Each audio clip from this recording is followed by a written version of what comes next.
सबक 12 दो फनकार।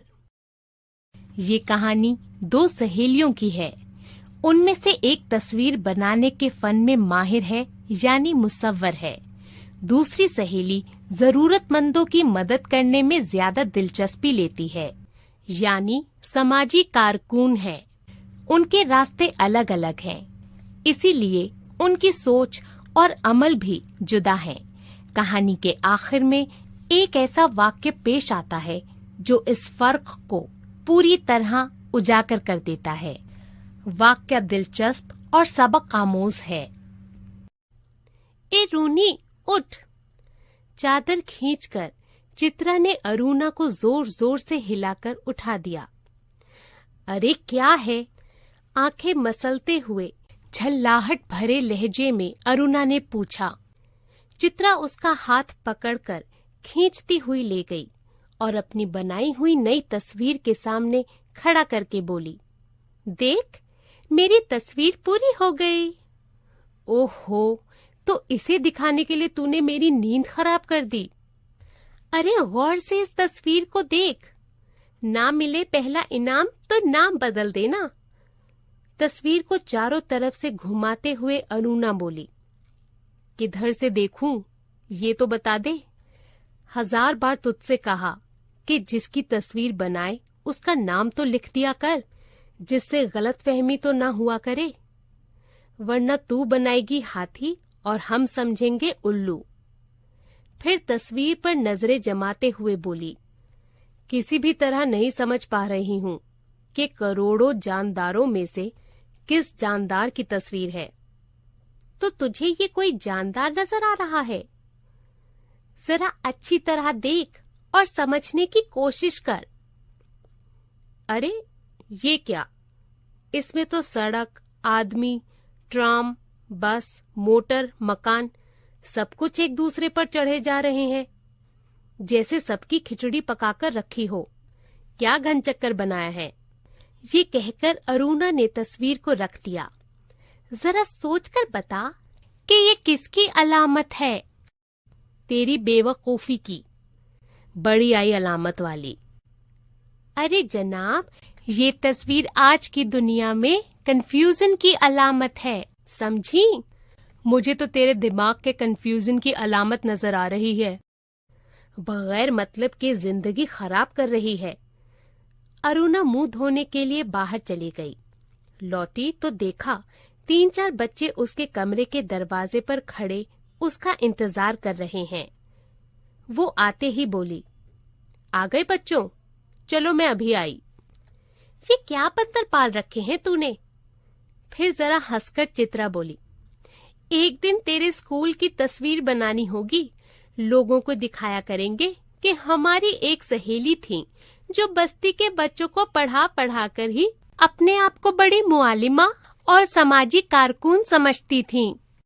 4 बजते ही कॉलेज से सारी लड़कियां लोग आईं, पर अरुणा नहीं लौटी। चित्रा चाय के लिए उसका इंतजार कर रही थी। पता नहीं कहाँ भटक जाती है, बस इसके इंतजार में बैठे रहो। अरे क्यों बड़बड़ कर रही है? ले मैं आ गई, चल बना चाय, मिलकर ही पियेंगे।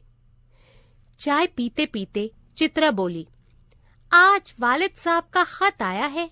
लिखा है जैसे ही यहाँ कोर्स खत्म हो जाए मैं विदेश जा सकती हूँ। मैं तो जानती थी वालिद साहब कभी मना नहीं करेंगे। हाँ भाई, मालदार बाप की इकलौती बिटिया जो ठहरी, तेरी मर्जी कभी टाली जा सकती है।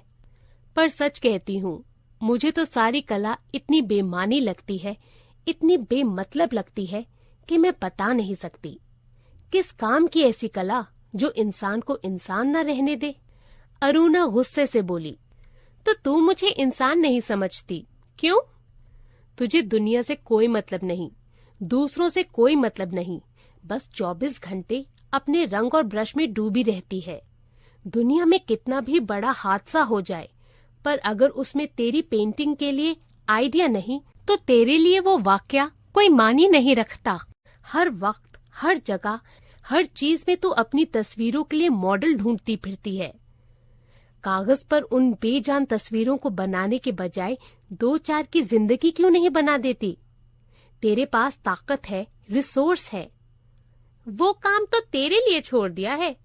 मैं चली जाऊंगी तो जल्दी से सारी दुनिया का भला करने के लिए झंडा लेकर निकल पड़ना। ये कहते हुए चित्रा हंस पड़ी। 3 दिन से मूसलाधार बारिश हो रही थी। रोजाना अखबारों में सैलाब की खबरें आ रही थीं। सैलाब मुतासरीन की हालत बिगड़ती जा रही थी और बारिश थी कि थमने का नाम नहीं ले रही थी। अरुणा सारा दिन चंदा जमा करने में मशगूल रहती। आज शाम को रजाकारों का एक काफिला जा रहा है। प्रिंसिपल से इजाजत ले ली है, मैं भी उनके साथ ही जा रही हूँ, अरुणा ने कहा। शाम को अरुणा चली गई। 15 दिन बाद वो लौटी तो उसकी हालत काफी नाजुक थी। सूरत ऐसी हो गई थी जैसे महीनों से बीमार हो। अरुणा नहा धोकर खा पीकर लेटने लगी। तभी उसकी नजर चित्रा की नई तस्वीरों पर पड़ी। 3 तस्वीरें बनी रखी थीं। तीनों सैलाब की तस्वीरें थी। जैसे मंजर वो अपनी आंखों से देखकर आ रही थी, वैसे ही मंजर यहाँ भी नजर आ रहे थे। शाम को चित्रा लौटी तो अरुणा को देखकर बहुत खुश हुई। क्यों चित्रा, तेरा जाने का प्रोग्राम तय हो गया? हाँ, अगले बुध को मैं घर जाऊंगी और बस 1 हफ्ते के बाद हिंदुस्तान की सरहद के बाहर पहुंच जाऊंगी। वो काफी जोश में बोल रही थी। सच कह रही है, तू चली जाएगी चित्रा?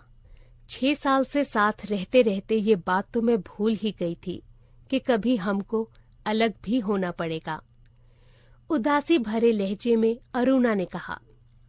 आज चित्रा को जाना था। अरुणा सुबह से ही उसका सारा सामान ठीक कर रही थी। एक एक करके चित्रा सबसे मिलाई।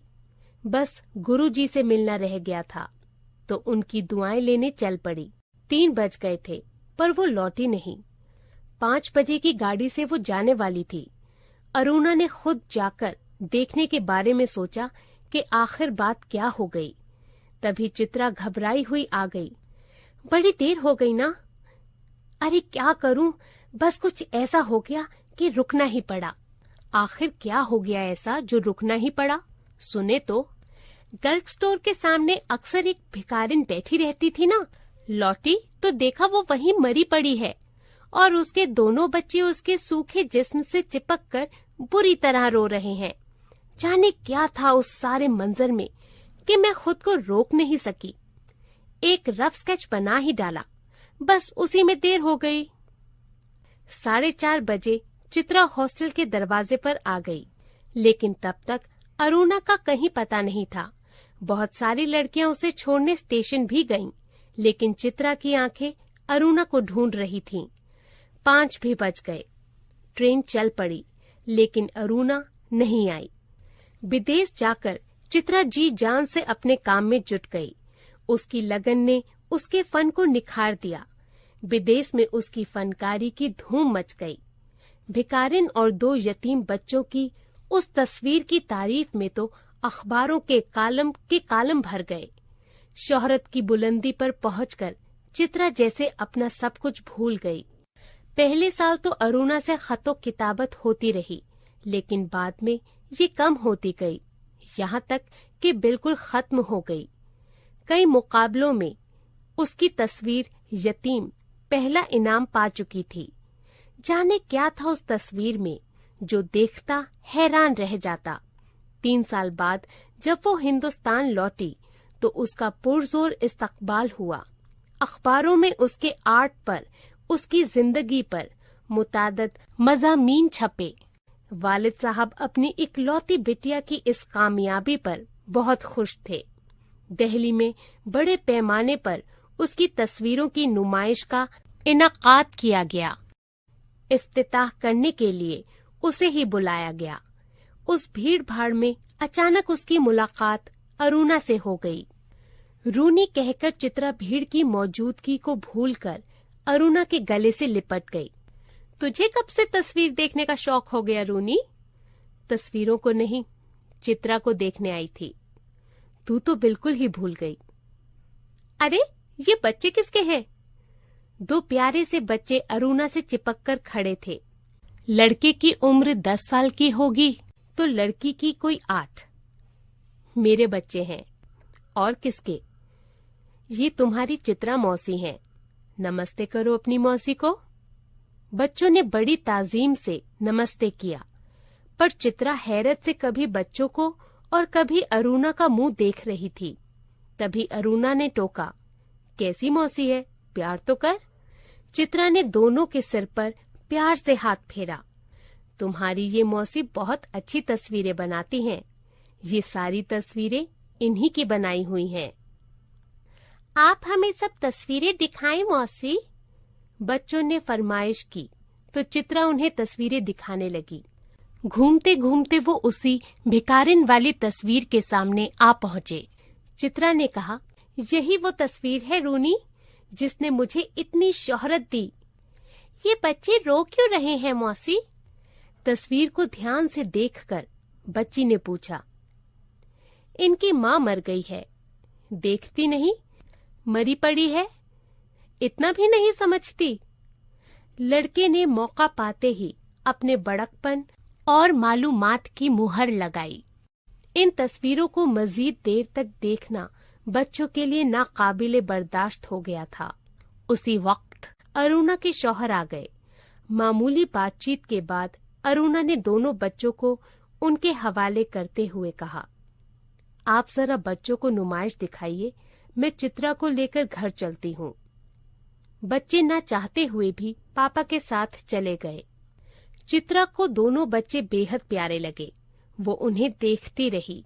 जैसे ही वो आंखों से ओझल हुए, उसने पूछा, सच सच बता ना रूनी, ये प्यारे प्यारे बच्चे किसके हैं? कहा तो मेरे हैं, अरुणा ने हंसते हुए कहा। अरे बता ना, मुझे ही बेवकूफ बना रही है। एक लम्हे के लिए अरुणा रुकी और बोली, बता दूं? और फिर उस भिखारिन वाली तस्वीर के दोनों बच्चों पर उंगली रख कर बोली, यही वो दोनों बच्चे हैं। क्या? चित्रा की आंखें हैरत से खुली रह गईं। क्या सोच रही हो चित्रा?